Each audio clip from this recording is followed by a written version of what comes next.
Hello everyone. आज हम लोग जीएसटी स्टार्ट करेंगे। मैं दीपक कुमार आप लोग के सामने आज एक नया कोर्स लेकर आया हूँ, नया टॉपिक जीएसटी। ठीक है। और जीएसटी जानने से पहले एक मोटिवेशनल कोर्स है, learning never exhaust the mind. और ये किसने दिया था? लियोनार्डो दा विंची ने। लियोनार्डो दा विंची आज तक के मशहूर पेंटर जिन्होंने एक पेंटिंग बनाई थी मोनालिसा। ठीक है। मैं लियोनार्डो दा विंची के बारे में भी बायोग्राफी लेकर आऊँगा आप लोग के सामने। बायोग्राफी वाला सीरीज़ मैं स्टार्ट करने वाला हूँ। सबसे पहले शकुंतला देवी से स्टार्ट करूँगा, मैं आप लोग को बताया भी था। चलिए आज स्टार्ट करते हैं। पहले जीएसटी के बारे में जानते हैं कि जीएसटी है क्या। तो जीएसटी का फुल फॉर्म होता है गुड्स एंड सर्विस टैक्स। ठीक है ना। और जीएसटी के लिए जीएसटी काउंसिल बनाई गई थी, वो सब में हम लोग देखेंगे। तो जीएसटी हम लोग इसमें जनरली पढ़ेंगे जीएसटी काउंसिल के बारे में, goods and service tax council. आप लोग को पता होगा 1 जुलाई 2017, 1 जुलाई 2017 को आधी रात में एक बिल इंट्रोड्यूस हुआ, एक चीज़ टैक्स, जो कि क्या था? जीएसटी।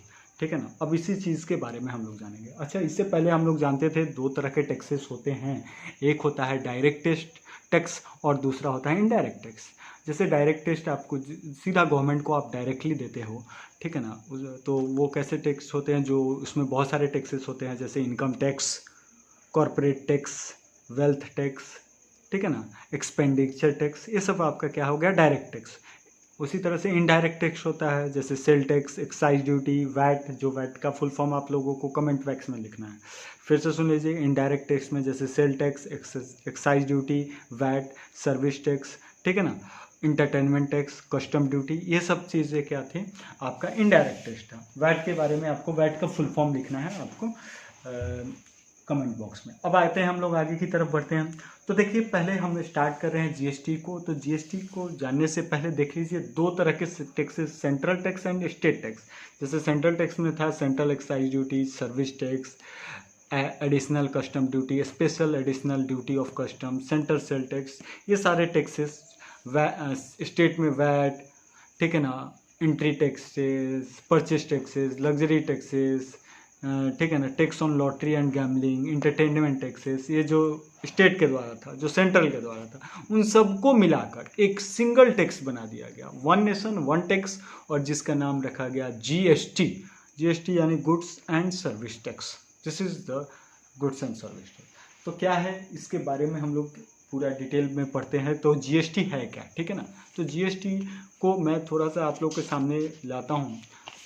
आप लोग को पहले एक चीज़ जान जाइए, टाइप्स ऑफ जीएसटी। तो टाइप्स ऑफ जीएसटी क्या होता है? एक आता है सीजीएसटी, एक एसजीएसटी और आईजीएसटी। सीजीएसटी मतलब सेंट्रल जीएसटी। ठीक है ना। और एसजीएसटी मतलब स्टेट जीएसटी, और आईजीएसटी मतलब इंटीग्रेटेड जीएसटी।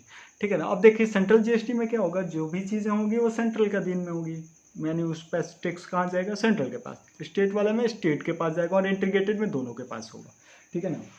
तो ये चीज़ें आपको ध्यान रखना है। अब देखिए चीज़ें हम लोग, आपको पता होना चाहिए कि इसमें बहुत तरह के मल्टी टायर्ड सिस्टम है। जैसे बहुत सारे टैक्स का रेट है, जैसे 0% जिसमें बहुत सारे फूड ग्रेन्स हैं। ये चीज़ें आपको ध्यान नहीं रखना है कि किस पे कितना परसेंट टैक्स है, क्योंकि वो बार बार बदलते रहता है। जैसे एक टैक्स का रेट है 0%, कुछ फूड ग्रेन्स वगैरह पे है, तो वो ये चीज़ नहीं ध्यान रखना है। 5%। देखिए कितने टाइप्स का है, पहले फिर से मैं बताता हूँ। 0% वाला है, 5% वाला है, 12% वाला है, 18%, 28%, और 28% से भी ऊपर वाला कर दिया गया 28 प्लस और भी चीज़ों के लिए। ठीक है ना। तो पहले देखिए 0% में बहुत सारे फूड ग्रेन्स वगैरह आता था, आता भी है। 5% में स्पाइस मस्टर्ड ऑयल है। 12% में आपको फूड वगैरह जो भी और सारे फूड्स वगैरह होते हैं। 18 में सोप, ऑयल, टूथपेस्ट, स्मार्टफोन वगैरह। 28% में कार्स वगैरह है। 28% में लग्जरी का कार है, पान मसाला है। 28% प्लस में लग्जरी कार, पान मसाला, टोबैको, एरिटेड ड्रिंक्स वगैरह, ये सब चीज़ें। आगे बढ़ने से पहले देख लीजिए मल्टी टायर्ड सिस्टम टैक्स, यानी 0%, 5%, 12%, 18%, 28% और 28 प्लस। ठीक है ना। ये नहीं आपको याद रखना है कि किस में कौन सा टैक्सेस है। अब तो देखिए जैसे जीएसटी आया, ठीक है ना, गुड्स एंड सर्विस टैक्स, तो उसमें एक जीएसटी काउंसिल बनाया गया। ठीक है। तो पहले इस चीज़ के बारे में जानते हैं कि जीएसटी का इंट्रोडक्शन। तो जैसे 101 अमेंडमेंट एक्ट, 101 अमेंडमेंट एक्ट हुआ 2016 में, जिसने क्या किया, एक नए तरह का टैक्स इंट्रोड्यूस किया गया जिसको हम लोग बोलते हैं goods and service tax, GST, पूरे कंट्री में। और ये आर्टिकल 279A में क्या बोलता है, प्रेसिडेंट जब ये टैक्स जब बिल पास हो गया तो प्रेसिडेंट क्या बोलते हैं 60 डेज के अंदर में क्या हमारे कॉन्स्टिट्यूशन से क्या होना चाहिए, एक ऑर्डर पास हुआ जिसमें बोला गया कि 60 डेज के अंदर में एक काउंसिल बननी चाहिए जो कि रेगुलेट करे, मॉनिटर करे जीएसटी को लेकर कि किसको कैसा किस तरह से मिले। उसी चीज़ को हम लोगों ने बोला जीएसटी काउंसिल। ठीक, जीएसटी काउंसिल इंपॉर्टेंट है जीएसटी के लिए, यानी जीएसटी के लिए समझिएगा, जीएसटी यानी गुड्स एंड सर्विस टैक्स 1 जुलाई 2017 में क्या क्या चीज़ें होंगी, किस पे कैसे टैक्सेस होगा, क्या तरीके से होगा, उसके लिए एक चीज़ इंट्रोड्यूस किया गया, एक चीज़ बनाया गया कि भाई उसको कौन मॉनिटरिंग करेगा, तो वो जीएसटी काउंसिल होगा। क्यों? क्योंकि वो स्मूथ एंड एफिशिएंट एडमिनिस्ट्रेशन कर दें कि tax between centre and state के बीच में कोई दिक्कत ना हो, किसी तरह का प्रॉब्लम नहीं हो। ठीक है ना। अब देखिए काउंसिल्स का काम क्या था, किस तरह से काउंसिल के लिए चीज़ें थी, विज़न क्या था और चीज़ें क्या थी। तो काउंसिल का विज़न था कि इस्टेब्लिश किया गया कि highest standard of cooperative federalism. देखो ये जो टैक्स था, इनका विज़न ये था कि कोऑपरेटिव फेडरलिज्म होना चाहिए। कोऑपरेटिव फेडरलिज्म यानी फेडरलिज्म के टाइप पे कि सेंटर को भी चीज़ें मिलना चाहिए और स्टेट दोनों अपने आप में फेडरलिज्म के तौर पे मतलब साथ मिलके काम करें, और कोऑपरेटिव फेडरलिज्म का एक तरीका इस तरह से बना। और इसको फंक्शनिंग कौन किया, काउंसिल वाला, which is the first constitutional federal body vested the power to take the major decision relating to the GST। ठीक है ना। अब काउंसिल का मतलब हम लोग देख रहे हैं, उसका मिशन क्या था, evolving by a process of wider constitution और GST structure which is information technology driven to user friendly. देखिए कहने का मतलब पहले जो टैक्सेस होता था वो काफ़ी कॉम्प्लेक्स वगैरह था, तो वो इस तरह से टैक्स लगाया गया कि सभी को एक सिंपलर वे में जीएसटी का स्ट्रक्चर एक सिंपलर हो जिससे सबको यूजर फ्रेंडली हो टैक्स के लेकर। लेकिन क्या ऐसा हो पाया है? ऐसा नहीं हो पाया। इनका जो मिशन था वो उसके मिशन से एकदम अलग हो गए। ठीक है ना, क्योंकि आपको पता है कि अभी जीएसटी बहुत ही ज़्यादा कॉम्प्लेक्स स्ट्रक्चर है। जो उन्होंने सोचा था, मिशन जो था कि एकदम इजी वे में हो, लोगों के पास इजी से यूज़र फ्रेंडली हो जाए इसके, लेकिन ऐसा नहीं हो पाया। ठीक है, तो ये चीज़ आपको ध्यान रखना है। और मैंने दूसरी चीज़ आपको बताया कि ये आपका एक तरह का cooperation and coordination between centre and state के बीच में, ये आपका स्मूथ एंड एफिशिएंट एडमिनिस्ट्रेशन होता है किसके और किसके बीच में, cooperation and coordination between centre and state. और क्या था आपका आर्टिकल कौन सा, देखिए अमेंडमेंट एक्ट हुआ था 101, और आपको याद रखना है, और 279A के अंदर में ये चीज़ें बोली गई कि जीएसटी काउंसिल का। अब इसमें कंपोजिशन क्या क्या चीज़ें का है, तो कंपोजिशन में देखिए इसमें क्या है, joint form of the centre and state, दोनों का ज्वाइंट है, सेंटर एंड स्टेट का।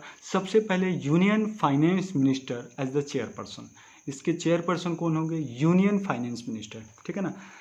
उसके बाद the union minister of state in charge of the revenue finance, जो या तो देखिए union minister of state in charge of revenue finance में होंगे। उसके अलावा the minister in charge of finance और any other minister nominated by each state government, या तो स्टेट गवर्नमेंट किसी और मिनिस्टर को, या minister in charge of finance जो स्टेट के होंगे उनके द्वारा, या किसी और स्टेट गवर्नमेंट किसी और मिनिस्टर को नॉमिनेट कर सकते हैं। The member of the council of the state के जो काउंसिल होंगे वो क्या करेंगे, चूज़ करेंगे कि कौन उनका वाइस चेयरपर्सन होगा काउंसिल का। देखिए चेयरपर्सन कौन होगा काउंसिल का, अभी आपको बताना है कि चेयरपर्सन कौन होगा काउंसिल का। कमेंट बॉक्स में मतलब जीएसटी काउंसिल का चेयरपर्सन कौन होगा। ठीक है ना। अभी जस्ट मैं आपको बताया हूँ कि कौन हो सकते हैं, और आपको बताना है कि अभी कौन हैं। ठीक है ना। उसके बाद अब they can also decide his term, उसके बाद वो टर्म भी डिसाइड करेंगे।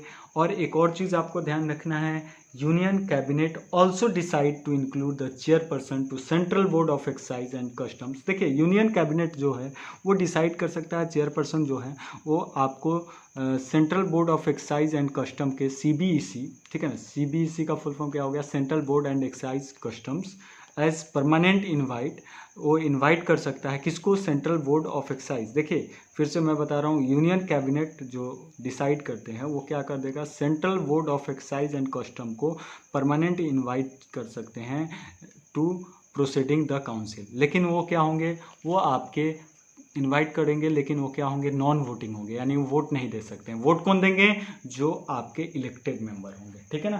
तो ये चीज़ ध्यान रखना है। देखिए दो चीज़ें होती है, एक होता है काउंसिल और एक होता है कमीशन। काउंसिल मतलब वो होता है जो कि इलेक्टेड मेंबर, जो हम लोग इलेक्टेड करते हैं वो होते हैं काउंसिल। और काउंसिल वाले, ठीक है ना, जैसे फाइनेंस मिनिस्टर, क्या हम लोगों ने उनको वोट किया है, ठीक है ना। उसके बाद आपका क्या हो गया, यानी वो इलेक्टेड मेंबर है। और कमीशन में जनरली जो कमीशन होता है, काउंसिल और कमीशन में मैं डिफरेंस बता रहा हूँ। तो कमीशन में वो मेंबर होते हैं जो कि नॉमिनेटेड होते हैं, ये आपको ध्यान रखना है। आगे और हम लोग पढ़ेंगे जीएसटी के बारे में। तो अभी तो स्टार्टिंग इंट्रोडक्शन लेक्चर था जीएसटी का। नेक्स्ट क्लास में फिर हम लोग मिलेंगे जीएसटी का सेकेंड, 2 पार्ट में हम इसको ख़त्म करने का सोचे हैं। तो थैंक यू वेरी मच।